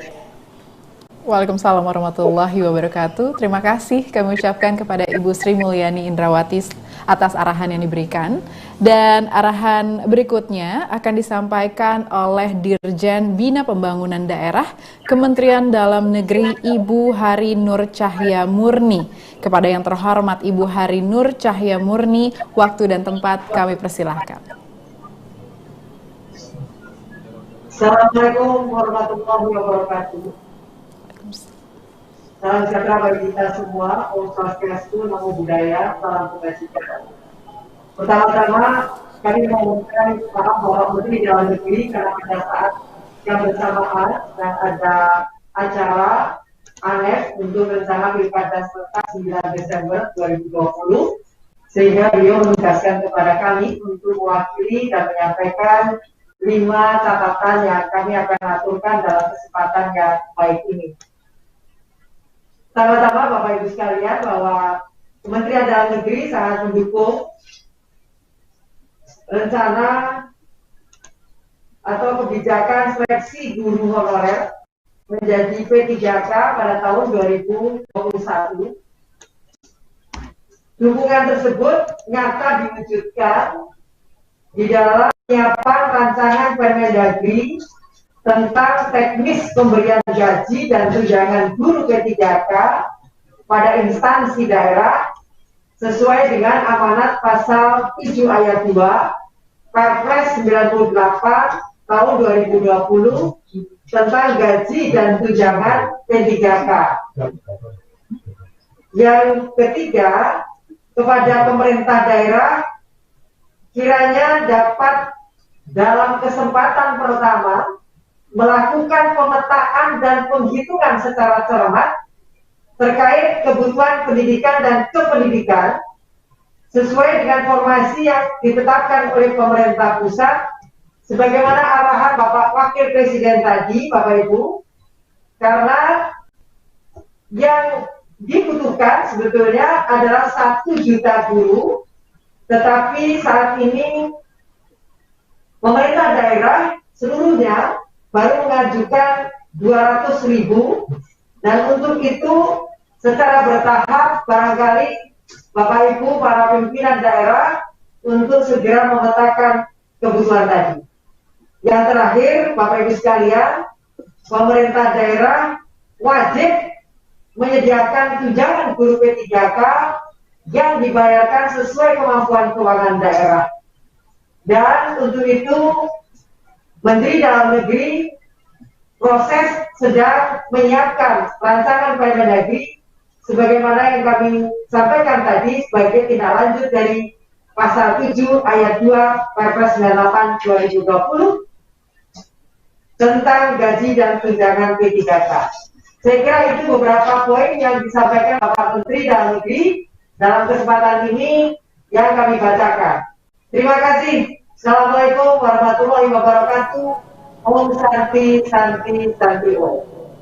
Waalaikumsalam warahmatullahi wabarakatuh. Terima kasih kami ucapkan kepada Ibu Hari Nur Cahya Murni atas arahan yang diberikan. Paparan berikutnya akan disampaikan oleh Bapak Teguh Wijinarko selaku PLT Deputi Bidang SDM Aparatur Kementerian Pendayagunaan Aparatur Negara dan Reformasi Birokrasi. Kepada yang terhormat Bapak Teguh Wijinarko, waktu dan tempat kami persilahkan. Baik, Assalamualaikum warahmatullahi wabarakatuh. Salam sejahtera bagi kita semua. Pertama-tama barangkali kami sampaikan permohonan maaf karena Bapak Menteri Pan-RB tidak hadir dalam acara ini karena beliau ada acara yang lain, dan beliau meminta saya untuk menyampaikan beberapa materi arahan terkait dengan rencana seleksi guru P3K tahun 2021. Pertama barangkali rencana seleksi guru pegawai pemerintah dengan perjanjian kerja tahun 2021 ini sebenarnya sudah direncanakan sejak bulan April yang lalu. Nah, kemudian dari sinilah kami kemudian bersama dengan Kementerian Pendidikan dan Kebudayaan, dengan Kementerian Keuangan, dengan Kementerian Dalam Negeri dan BKN terus melakukan koordinasi untuk merealisasikan rencana ini. Dan sampailah pada akhirnya pada hari ini kita mengumumkan rencana seleksi guru P3K tahun 2021. Pada dasarnya dengan seleksi melalui jalur P3K ini, maka sebenarnya usia pelamar itu bisa terdiri dari 20 tahun sampai dengan 1 tahun sebelum batas usia pensiun pada jabatan yang dilamar. Yaitu kalau guru itu kira-kira 59 tahun. Sampai dengan saat ini kita sebenarnya sudah membuka formasi untuk 174.077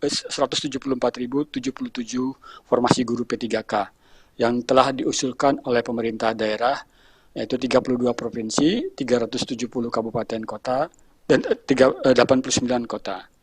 Nah, kemudian atas dasar saat ini maka pengajuan usulan formasi guru P3K akan diperpanjang sampai dengan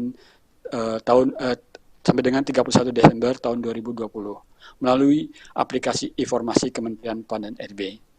Nanti Kementerian PAN RB akan melakukan verifikasi dan menetapkan formasi berdasarkan analisis jabatan dan analisis beban kerja serta dengan mempertimbangkan data Dapodik dari Kementerian Pendidikan dan Kebudayaan.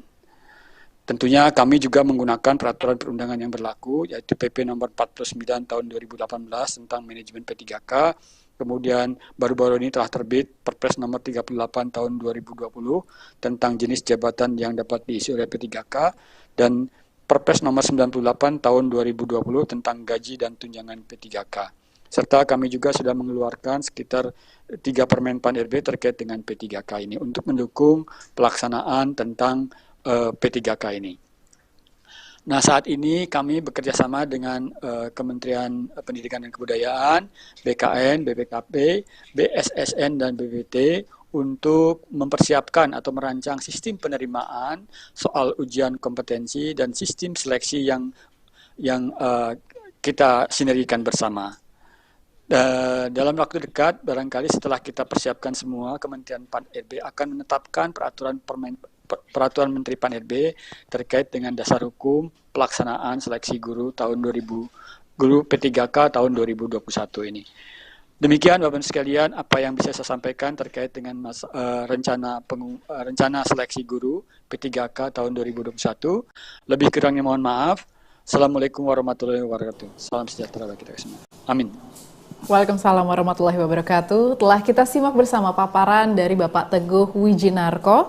Paparan berikutnya akan disampaikan oleh Kepala Badan Kepegawaian Negara yang diwakili oleh Bapak Suharmen selaku Deputi Bidang Sistem Informasi Kepegawaian Badan Kepegawaian Negara. Kepada yang terhormat Bapak Suharmen, waktu dan tempat kami persilahkan.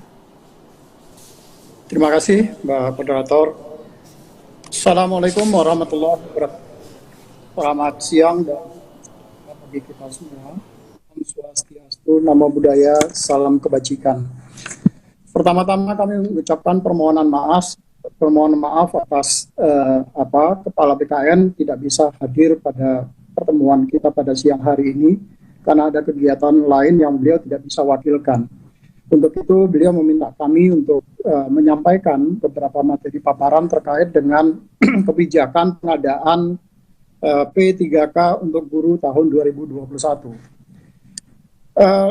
Bapak Kepala BKN beberapa waktu yang lalu, nanti dulu sebelumnya, Bapak Kepala BKN pada waktu yang lalu sudah menyampaikan bahwa BKN dalam konteks pelaksanaan reformasi guru, khususnya sektor pendidikan, BKN sangat mendukung penuh terhadap apa yang sedang dilakukan oleh Pak Menteri Pak Nadiem Anwar Makarim. Dan BKN tentu saja akan berkomitmen untuk memenuhi kebutuhan apa yang sudah disampaikan di dalam reform beberapa kali rapat pertemuan yang sudah dibahas sebelumnya. Untuk itu, sesuai dengan agenda yang disampaikan kepada Kepala BKN, kami akan sampaikan bagaimana kebijakan terkait dengan pengadaan guru P3K ini pada tahun 2021. Mungkin langsung ke slide ketiga, mungkin. Terus lanjut, terus saja. Terus satu lagi ya. Pelaksanaan seleksi P3K guru atau pegawai pemerintah dengan perjanjian kerja untuk formasi jabatan guru, pada dasarnya prinsip pelaksanaannya terutama di dalam konteks pelaksanaan seleksi akan dilaksanakan secara transparan, akuntabel, efektif, efisien, dan terintegrasi.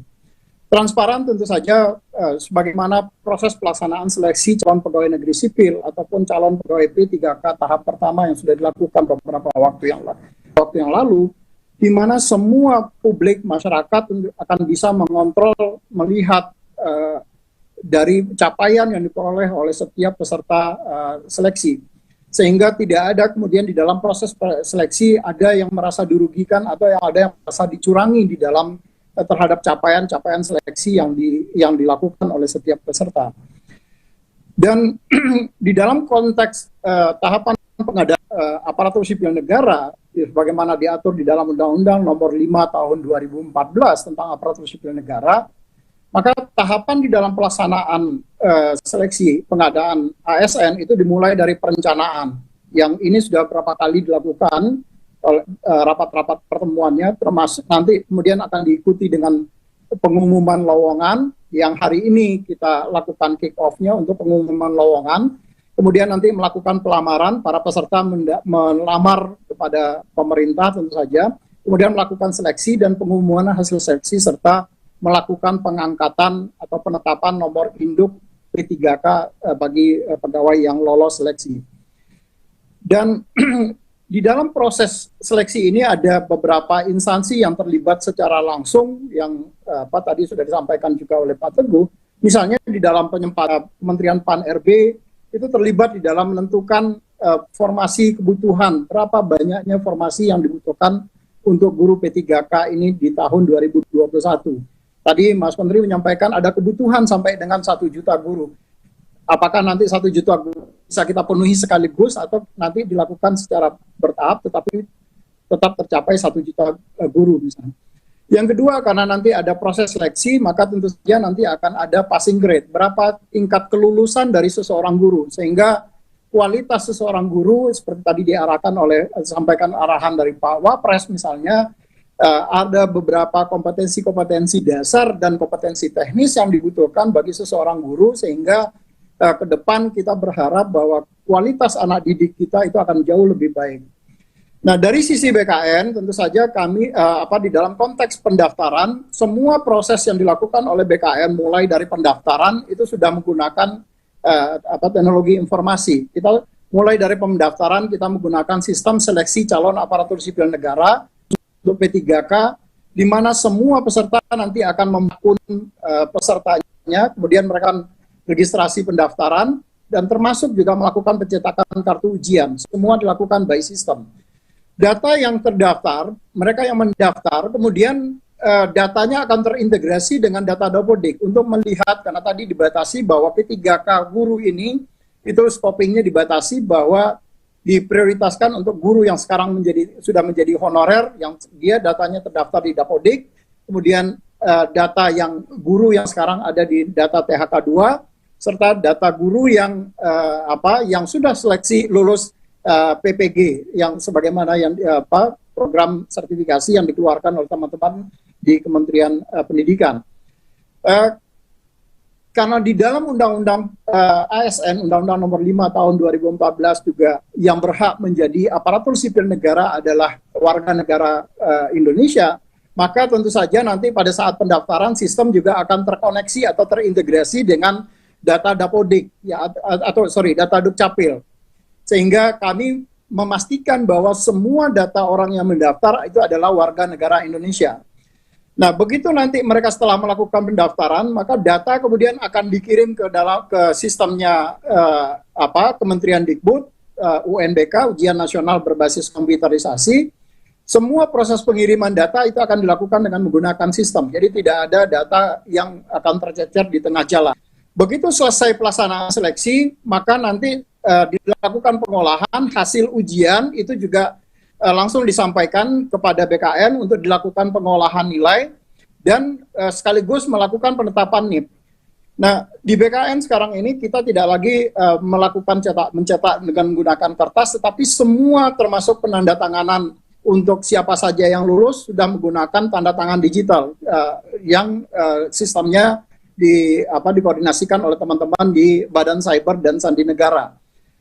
Dalam konteks penetapan nomor induk pegawai P3K nanti itu juga dengan menggunakan sistem informasi aparatur sipil negara. Jadi BKN termasuk nanti ke depan untuk melakukan unggah dokumen persyaratan yang dibutuhkan untuk pengangkatan seseorang menjadi calon pegawai negeri sipil ataupun calon pegawai P3K itu sudah menggunakan sistem secara keseluruhan.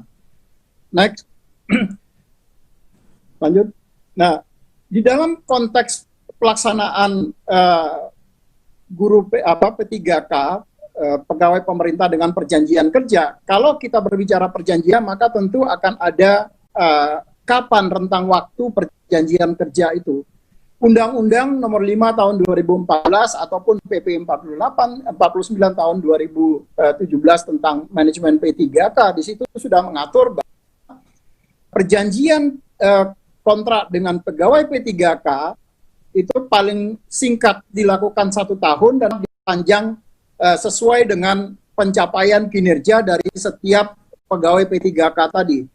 Termasuk juga nanti kesesuaian dari kompetensi. Jadi kalau kompetensinya ternyata tidak pas di bidang itu, maka tentu saja kontrak P3K-nya bisa diputus dan yang bersangkutan kemudian bisa mengikuti kontrak dengan jabatan yang lain, yang berbeda. Kemudian tentu tapi setelah melaksanakan seleksi. Kemudian ada berdasarkan atas kebutuhan instansi. Jadi kenapa Anjab ABK, analisa jabatan dan analisa beban kerja dari setiap ASN, baik itu CPNS ataupun calon pegawai P3K, itu harus disusun berdasarkan analisa jabatan dan analisa beban kerja.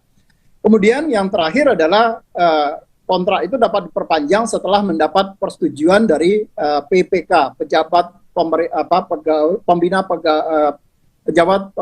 kepegawaian, yang dalam hal ini adalah Bapak Ibu Gubernur, Bapak Ibu Bupati, dan Bapak Ibu Wali Kota.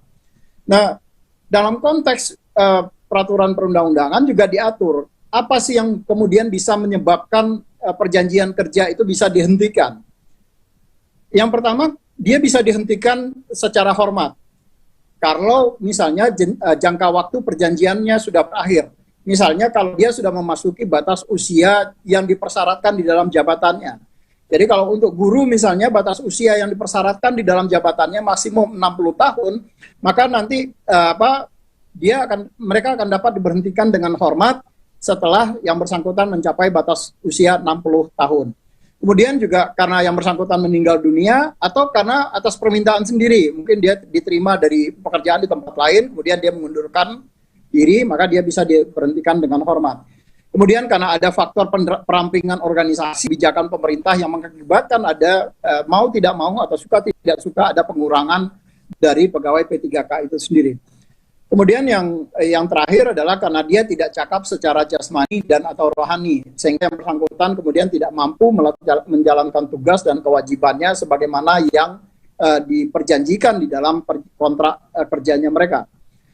Dan yang kedua, mereka juga bisa diberhentikan tidak dengan hormat, tapi tidak atas permintaan sendiri. Jadi hal ini diakibatkan karena misalnya yang bersangkutan dihukum penjara karena melakukan tindak pidana, dan dia dihukum paling singkat itu 2 tahun. Tindak pidananya itu dilakukan tanpa rencana, maka jadi dia kebawa dampak dari tindak pidana yang dilakukan secara berkelompok misalnya. Nah, dia bisa diberhentikan dengan hormat, tapi tidak atas permintaan sendiri. Kemudian yang kedua adalah karena dia melakukan pelanggaran disiplin tingkat berat, sebagaimana yang diatur di dalam PP 53 tentang disiplin pegawai ASN. Kemudian dia juga bisa diberhentikan dengan hormat tidak atas permintaan sendiri sebagai konsekuensi dari tidak memenuhi target kinerja yang telah disepakati. Jadi Bapak Ibu PPK, Bapak Ibu Gubernur, Bupati, Wali Kota itu dapat melakukan evaluasi atas kinerja dari setiap PPK yang kita angkat, kemudian apakah yang bersangkutan kemudian layak untuk dilakukan perpanjangan kontrak kinerjanya atau tidak. Kemudian yang ketiga adalah dia bisa diberhentikan dengan tidak hormat. Apabila kalau dia melakukan penyelewengan terhadap Pancasila dan Undang-Undang Dasar, maka dia bisa diberhentikan dengan tidak hormat. Kemudian dia dihukum penjara atau kurungan karena telah melakukan tindak pidana kejahatan jabatan. Jadi dia melakukan korupsi yang ada hubungannya dengan jabatan, dan itu kemudian sudah ditetapkan oleh keputusan pengadilan, maka dia bisa diberhentikan dengan tidak hormat. Yang selanjutnya adalah kalau dia ikut menjadi anggota atau pengurus partai politik. Ini tidak hanya berlaku bagi pegawai P3K, tetapi juga berlaku bagi pegawai negeri sipil. Jadi kalau dia menjadi partai politik, maka yang bersangkutan kemudian dapat diberhentikan dengan tidak hormat. Dan yang terakhir adalah yang bersangkutan kemudian dihukum penjara karena melakukan tindak pidana yang diancam dengan pidana penjara paling singkat 2 tahun atau lebih, dan pidana tersebut dilakukan secara berencana. Jadi sudah ada tindakan-tindakan yang berdampak terhadap tindakan pidana yang kemudian yang bersangkutan dipenjara. Ini kemudian bisa diberhentikan dengan tidak hormat bagi pegawai P3K yang tadi.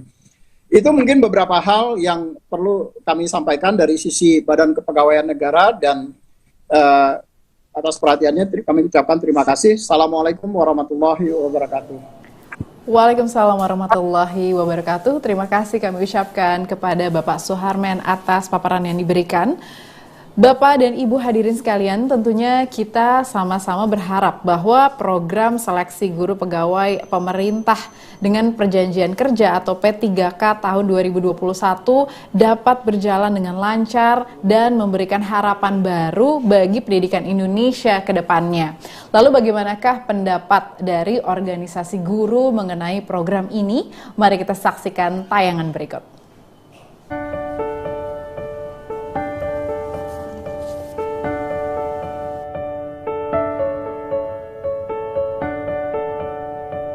Saya menyambut baik atas kebijakan pemerintah yang akan menyelenggarakan seleksi P3K guru honorer untuk menjadi guru ASN, sehingga akan memperjelas status dan meningkatkan kesejahteraan para guru tersebut.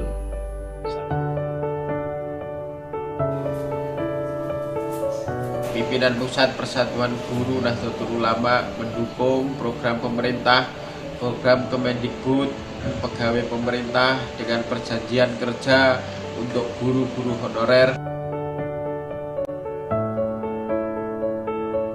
P3K merupakan terobosan penting, mengingat para guru begitu sentral dalam mewujudkan Merdeka Belajar. Karena itu terobosan ini juga penting, mengingat selama ini termasuk sekolah Katolik kesulitan finansial untuk gaji guru yang layak, terutama guru honorer.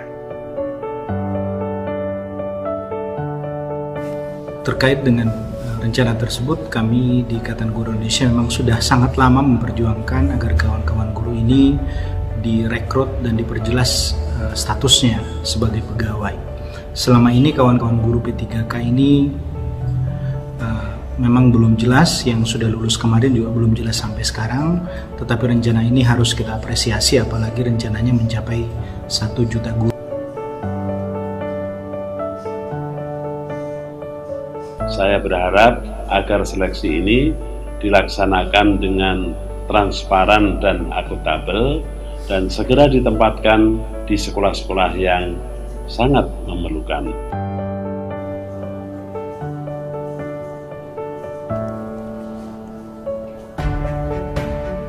Kita berharap bahwa proses mekanisme P3K ini didasari prinsip keadilan dan kesetaraan, mengindahkan perlengkapan administrasi dan juga kompetensi moral, spiritual, akademik, dan kepribadian.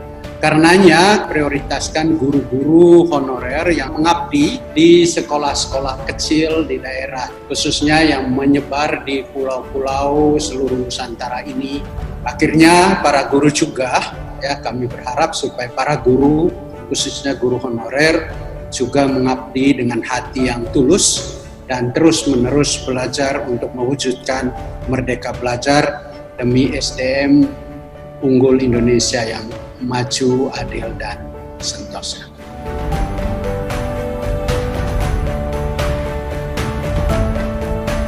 Semoga ini menjadi solusi terbaik untuk guru honorer kita bersama-sama dalam rangka memajukan pendidikan di Indonesia.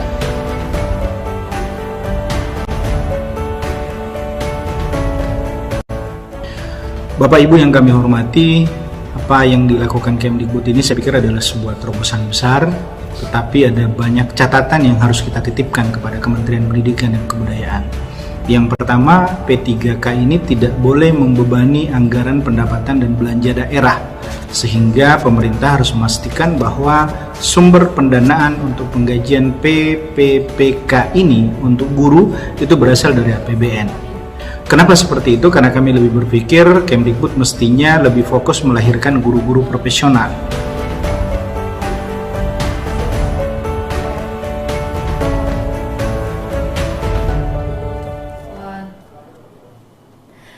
Baik, hadirin sekalian, sebentar lagi kita akan masuk ke sesi tanya jawab. Tapi sebelumnya saya ingin menginformasikan kepada para undangan yang hadir di Zoom webinar siang hari ini bahwa Bapak dan Ibu sekalian bisa mengajukan pertanyaan seputar seleksi guru pegawai pemerintah dengan perjanjian kerja atau P3K tahun 2021 melalui tautan yang dibagikan panitia dalam fitur chat.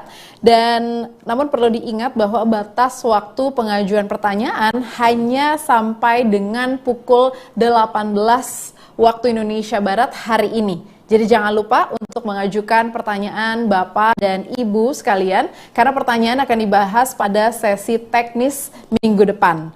Baik, sekarang kita akan segera memulai sesi tanya jawab. Untuk itu saya mengundang Dirjen Guru dan Tenaga Kependidikan Bapak Iwan Syahril untuk bergabung bersama kami siang hari ini. Selamat siang Pak Iwan. Selamat siang Mbak Syafira, apa kabar? Alhamdulillah sehat. Selanjutnya saya menyerahkan sesi tanya jawab ini sama Pak Iwan Syahril untuk menjadi moderator. Silakan Pak Iwan. Baik, terima kasih. Assalamualaikum warahmatullahi wabarakatuh. Salam sejahtera buat kita semua. Bapak Ibu yang saya hormati, pada saat ini kita akan melakukan sesi tanya jawab khususnya kepada teman-teman media. Saya akan ditemani oleh Menteri Pendidikan dan Kebudayaan, Mas Menteri Nadiem Anwar Makarim, lalu PLT Deputi Bidang SDM Aparatur Kementerian PAN-RB, Teguh Wijinarko, lalu Ibu Dirjen Bidang Pembangunan Daerah Kementerian Dalam Negeri, Ibu Hari Nur Cahyamurti, dan Bapak Deputi Bidang Sistem Informasi Kepegawaian BKN, Bapak Suharmen. Baik, silakan pertanyaannya mungkin ada di Slido ya. Baik, pertanyaan pertama ini dari harian Kompas untuk ini sepertinya untuk Mas Menteri. Mas Menteri, pertanyaannya begini, berkaca dari pola perekrutan ASN P3K tahun 2019 yang hanya menyediakan formasi untuk 34.959 guru honorer, apakah rencana pemerintah mulai tahun depan merekrut 1 juta guru honorer menjadi ASN P3K ini bisa dilaksanakan? Silakan Mas Menteri. Terima kasih Mas Iwan. Mungkin saya jawab ini secara bertahap. Yang pertama, yang telah disiapkan oleh pemerintah pusat adalah kapasitas formasi anggaran untuk 1 juta guru. Kapasitas itu harus dipenuhi sama semua pemerintah daerah dulu. Pemerintah daerah harus mengajukan formasi tersebut, yang sekarang baru hanya sampai 200.000, dan itu harus kita tingkatkan sebanyak mungkin sesuai dengan kebutuhan masing-masing. Nah, setelah formasi itu semuanya terdapatkan, baru dari situlah kita akan bisa melakukan tes seleksi.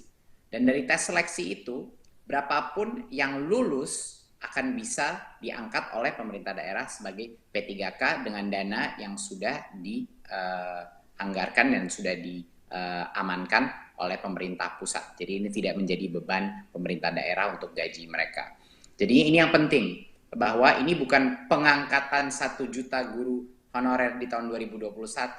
Ini adalah penyediaan kapasitas sebesar sampai dengan 1 juta guru P3K bagi yang lolos. Nanti kalau yang lolos cuma 20%, 30%, 40%, 50%, itu adalah tergantung lulus seleksi apa tidak. Tetapi yang lulus seleksi akan dijamin anggarannya sudah disiapkan oleh pemerintah pusat. Jadi ini untuk teman-teman media sangat penting bahwa headline besarnya itu bukan akan mengangkat 1 juta guru, tapi menyediakan kapasitas sebesar ini. Dan apa yang berbeda tahun ini, tahun 2021 dari yang sebelumnya, yang tadinya formasi itu diamankan kecil-kecil, sedikit-sedikit, sehingga banyak sekali guru-guru honorer kita nunggu antrian, ada kuotanya cuman kecil.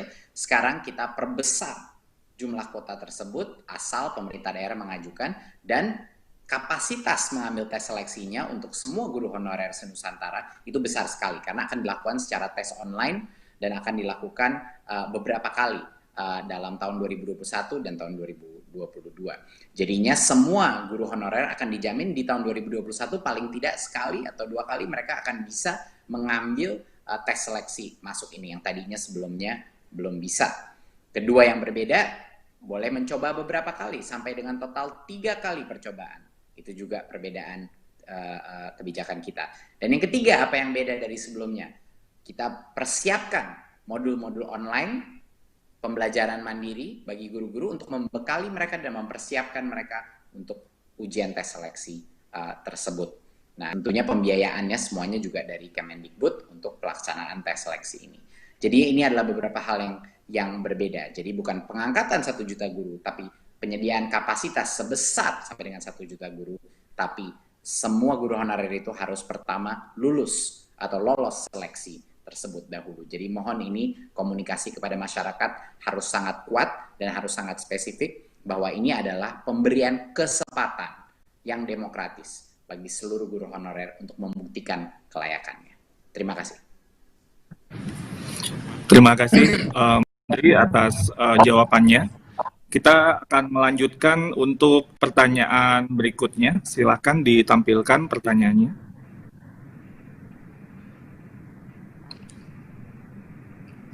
Oke, ini untuk Pak Teguh ini kayaknya. Pak Teguh, pertanyaan dari Kompas. Apa ada rencana dari Kemenpan dan Reformasi Birokrasi terkait nasib jutaan guru honorer dan yang sudah pernah mengikuti seleksi? Silakan Pak Teguh. Terima kasih. Sebenarnya apa yang menjadi terobosan Mas Menteri ini sebenarnya menjadi bagian yang saya kira upaya kita untuk menyelesaikan tenaga honorer yang saat ini kalau di kami ini jumlahnya tidak sebanyak yang disampaikan oleh Kompas tadi ya, jutaan gitu. Kami hanya menangani tenaga honorer yang ada di sekolah-sekolah negeri. Kira-kira ada 700 ribuan, kira-kira seperti itu.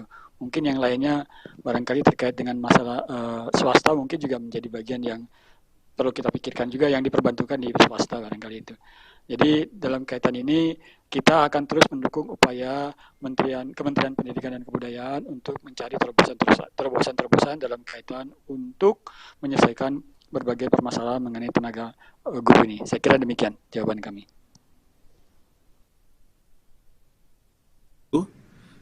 Atas jawabannya. Selanjutnya pertanyaannya silakan ditampilkan. Oke, ini dari Kompas TV. Ini sepertinya untuk Ibu Dirjen, Ibu Hari, pertanyaan dari Kompas TV, Bu. Pertanyaannya demikian. Kami menemukan sejumlah guru honorer di daerah 3T yang masih menerima gaji rendah dan dibayarkan per triwulan atau caturwulan sekali. Sedangkan pengorbanan mereka berat untuk menjangkau murid-murid di sana. Bagaimana imbauan pemerintah kepada pemerintah daerah untuk memikirkan kesejahteraan para guru tersebut? Silakan Ibu Dirjen. Terima kasih Bapak Moderator, Bapak, Ibu sekalian. Jadi memang kalau untuk guru honorer paling tidak itu sama dengan upah minimum yang setiap tahun diterapkan oleh gubernur melalui keputusan gubernur tentang UMK di masing-masing wilayah. Untuk tahun 2021, 34 provinsi itu sudah menetapkan dan berdasarkan surat edaran dari Ibu Menteri Tenaga Kerja. Ya, jadi sebagai contoh misalnya Aceh 2021 menetapkan 3.165. Nah ini memang baseline-nya sebetulnya adalah UMK.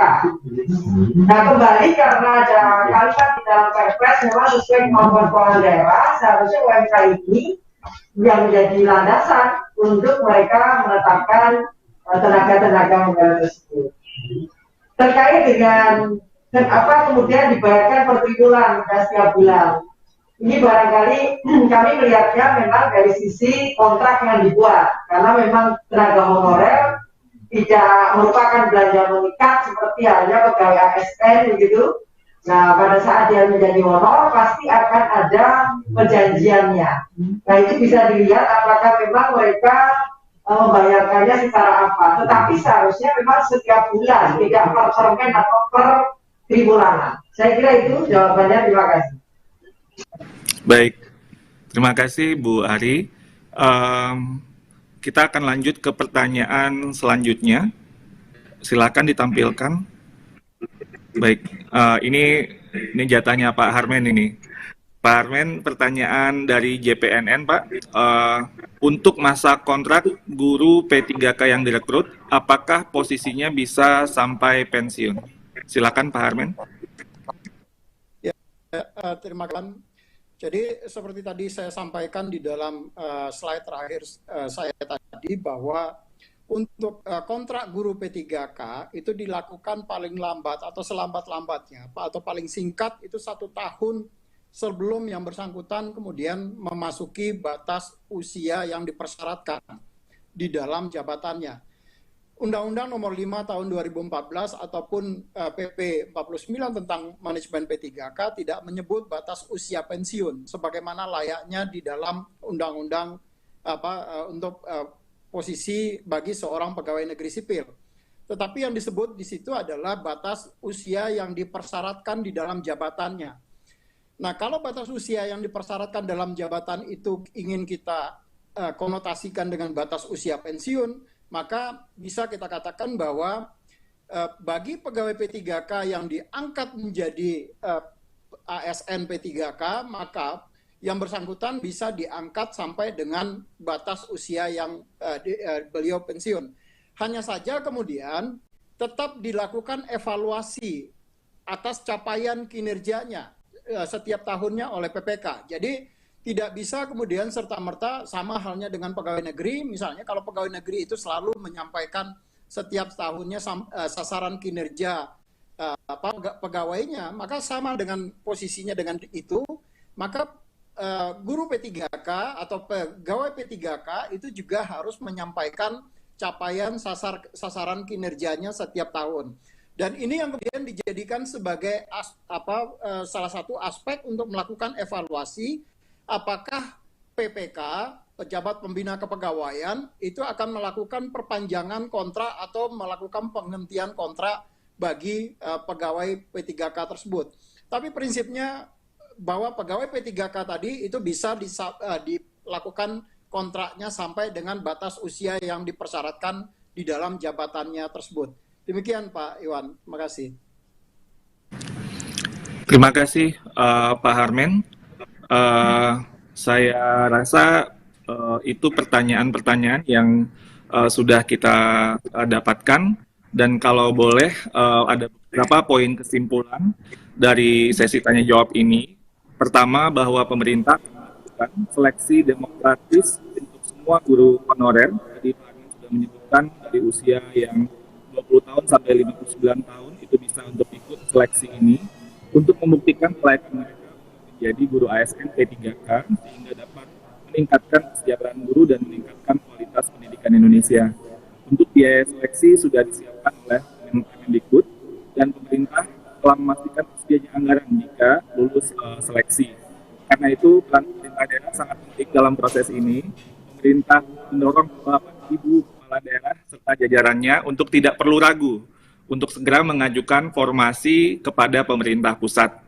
Pada akhir kata, seperti pesan dari Bapak Wakil Presiden, kemudian Ibu Menteri Keuangan dan Mas Menteri, dan Bapak Ibu yang sebagai panelis, marilah kita semua bersama-sama untuk terus mengupayakan dan menyempurnakan layanan pendidikan yang lebih baik dan lebih merata untuk kebaikan semua anak-anak Indonesia. Demikian sesi tanya jawab ini. Wassalamualaikum warahmatullahi wabarakatuh. Waalaikumsalam warahmatullahi wabarakatuh. Terima kasih kepada Bapak Iwan Syahril yang sudah bertindak selaku moderator pada sesi tanya jawab tadi. Tapi sebelum saya tutup secara resmi sesi tanya jawab dan juga mengakhiri rangkaian acara kita pada kesempatan sore hari ini, mungkin Mas Menteri Pendidikan Kebudayaan Republik Indonesia ada closing statement sebelum sama-sama kita akhiri seluruh rangkaian acara kita hari ini. Silakan. Terima kasih Pertama, terima kasih bagi semua pejabat negara dan pemimpin institusi-institusi kementerian dan badan yang terlibat dalam kebijakan ini. Saya akan mengucapkan apresiasi saya sebesar-besarnya. Tanpa berbagai macam kementerian dan badan yang tidak akan mungkin bisa sampai ke kebijakan ini dan solusi ini. Saya juga akan mengapresiasi sama Komisi 10 DPR yang telah lama berjuang para dan selalu mendorong kami di Kemendikbud untuk menyediakan suatu solusi yang nyata. Ini adalah suatu langkah pertama daripada tantangan atau permintaan tersebut dari masyarakat. Dan saya juga ingin apresiasi sebesar-besarnya kepada Bapak Presiden dan Wakil Presiden kita yang telah mendukung kebijakan ini dan selalu mendukung kesejahteraan para guru honorer. Di awal Kementerian Pendidikan dan Kebudayaan telah menyebut bahwa kami adalah Kementerian Pendidikan dan Kebudayaan bukan untuk sekolah negeri dan hanya untuk PNS, tapi seluruh Republik Indonesia. Dari awalnya kami bukan hanya menyediakan kata-kata inspirasi atau hanya kata-kata saja, kami menyajikan tindakan nyata bagi para guru honorer. Dari awal pada saat dana BOS kami relaksasi, di mana ada limit atau ada batas penggunaan dana BOS untuk upah guru honorer, itu kita buka, kita bebaskan, kita merdekakan bagi kepala sekolah untuk memberikan kepada guru-guru honorer yang berkinerja terbaik, apalagi di masa krisis seperti ini. Kedua, kami memperjuangkan bantuan subsidi upah bagi 2 juta guru-guru non-PNS kita yang sekarang sedang dalam proses distribusi bantuan tersebut sebesar per orangnya 1,8 juta rupiah. Dan itu kita lakukan dengan susah payah, berjuang untuk memastikan bahwa guru-guru honorer kita mendapat bantuan di masa krisis ini. Dan hari ini adalah upaya perjuangan kita untuk memastikan bahwa semua guru honorer punya hak yang sama untuk membuktikan kelayakan dirinya untuk menjadikan ASN. Jadinya dengan beberapa kebijakan ini dan berbagai macam kebijakan lainnya, saya ingin menyebut sekali lagi bahwa pemerintah hadir dan Kemendikbud hadir untuk para guru honorer di negara ini. Terima kasih. Wassalamualaikum warahmatullahi wabarakatuh. Waalaikumsalam warahmatullahi wabarakatuh. Terima kasih kepada Mas Menteri Pendidikan dan Kebudayaan, Bapak Nadiem Anwar Makarim. Dengan berakhirnya sesi tanya jawab, berakhir pula acara kita pada sore hari ini. Sekali lagi terima kasih kepada para panelis yang sudah hadir pada siang hari ini. Terima kasih kepada Menteri Pendidikan dan Kebudayaan Bapak Nadiem Anwar Makarim, Menteri Keuangan Ibu Sri Mulyani Indrawati, Menteri Pendayagunaan Aparatur Negara dan Reformasi Birokrasi yang diwakili oleh Bapak Dwi Wahyu Atmaji selaku Sesmen PAN RB dan Bapak Teguh Wijinarko selaku PLT Deputi Bidang SDM Aparatur.